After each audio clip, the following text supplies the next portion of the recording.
Μαρία, η Μαρία, η Μαρία, η Μαρία, η Μαρία, η Μαρία, η Μαρία, η Μαρία, η Μαρία, η Μαρία, η Μαρία, η Μαρία.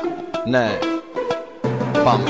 Η Μαρία είναι μια σκατούλα που ήθελε να μας κλέψει την παρέα και μας έφερνε αηδία.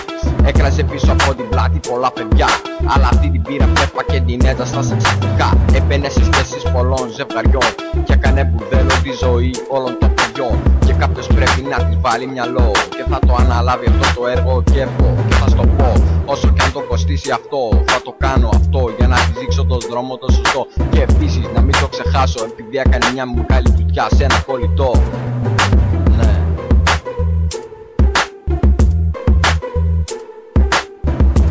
Αφιερωμένο στη Μαρία, έτσι. Παγκέφο κοριτσάκι.